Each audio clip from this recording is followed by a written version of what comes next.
வேதம் என்ன செய்து, obey the order, கர்த்தர் சொல்றதுக்கு கீழ்ப்படிங்க, அவ்வளவுதான். இப்ப பிதா சொல்றாரு, நீங்க போய் மரணம் அடைங்க, சிலுவை எடுங்க, சாவுங்க. இயேசு சொல்றாரு, என் தேவனே என் தேவனே ஏன் என்னை கைவிட்டீர். இதெல்லாம் நமக்கு தெரியும்.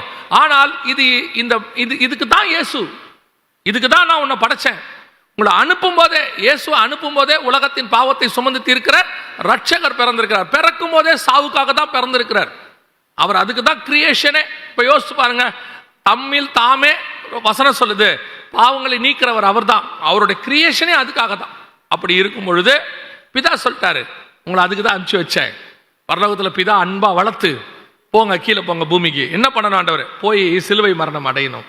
யாருக்காக? நான் ஏற்கனவே பண்ண கிரியேஷன்ஸ்க்காக.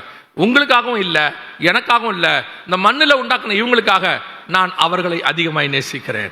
நீங்க என் வார்த்தைக்கு கீழ்ப்படிங்க. அவர் அப்படியே கீழ்ப்படிந்தவராய் வந்தார். அந்த கீழ்ப்படிதல் தான் உங்களையும் என்னையும் மீட்டு இருக்கிறது. அன்னைக்கு பிதாவை எதிர்த்து அவர் பேசி இருந்தார்னா அந்த கீழ்ப்படிதல் இல்லை. அது இல்லைன்னா மீட்பு இல்லை.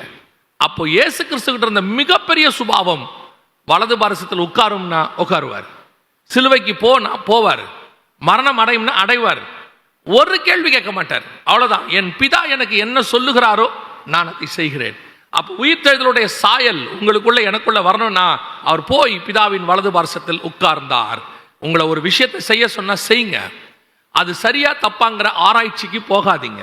ஏன்னு சொல்றேன்னா, நீங்க முடிவெடுக்கிற உங்க மினிஸ்ட்ரி ஒன்று வரும், உங்க வேலை ஒன்று வரும், உங்க காலகட்டம் ஒன்று வரும். அதுல நீங்க முடிவெடுங்க. அது கர்த்தர் உங்களுக்கு கொடுத்துருக்கிறார். ஆனா ஒரு இடத்தில் கீழ்ப்படிந்திருக்கும் போது, இப்போ நீங்க ஒரு ஆபீஸ்ல நீங்க இதுல போய் பாருங்க, இந்த பெரிய பெரிய ராக்கெட் விடுறவங்க, இல்லை சாஃப்ட்வேர் கம்பெனியில் வேலை செய்கிறவங்க, அதெல்லாம் போய் பாருங்க. அவங்க ஒரு ப்ராஜெக்ட் கொடுத்தாங்கன்னா அந்த ப்ராஜெக்ட் இவங்க செய்வாங்க, அவ்வளோதான். இவங்க மேலதிகாரிகளை கொஸ்டினே பண்ண மாட்டாங்க. ஏன் அப்படின்னு கேட்டால், இதை நீங்கள் பண்ணிட்டு போங்க. ஏன்னா இதோட இன்னொரு பார்த்து வேற ஒருத்தர் பண்ணிட்டு இருப்பாரு, இன்னொரு பார்த்து வேற ஒருத்தர் பண்ணிட்டு இருப்பாரு, எனக்கு தெரியாது. இது அப்படியே ஒன்னா சேரும் போது தான் முதலா வரும். மிச்சம் இருக்கிற எந்த பார்ட்டும் எனக்கு என்ன செய்யாது, தெரியாது. எங்கிட்ட கொடுத்த வேலையை நான் செய்யணும். இது ஏன்னு கொஸ்டின் பண்ணோம்னா செய்ய முடியாது. நான் செய்யாட்டி அந்த வேலை பூரணப்படாது. நான் சொல்றது புரியுதா? நெகேமியாவே அலங்கத்தை கட்ட சொல்றாரு. எல்லாரையும் நெகேமியா போய் எல்லாரையும் சொல்றாரு, அவங்க வீட்டுக்கு முன்னாடி உள்ளதை கட்டுங்கன்னு சொல்றாரு. ஒருத்தன் கேட்கறான், நான் நினைக்கிற ஒரு உதாரணத்துக்கு, இந்த பக்கமும் யாரும் கட்டல, இந்த பக்கமும் யாரும் கட்டல, நான் மட்டும் ஏன் கட்டணும்? அந்த கேள்வியை கேட்டானா அலங்கமே வராது. உன் வேலையை நீ செய், அவங்கவுங்க வேலையை அவங்கவுங்க செய்வாங்க. ஒரு நாள் அலங்கம் கட்டி முடிக்கப்பட்டிருக்கும். அவ்வளவுதான். நம்முடைய வேலை பிதாவின் சித்தத்தை செய்வது. obey the order. மறந்துடாதீங்க, பிதா நமக்கு எந்த இடத்துல வச்சு என்ன செய்ய சொல்றாரோ அதை செய்யணும், அவ்வளவுதான்.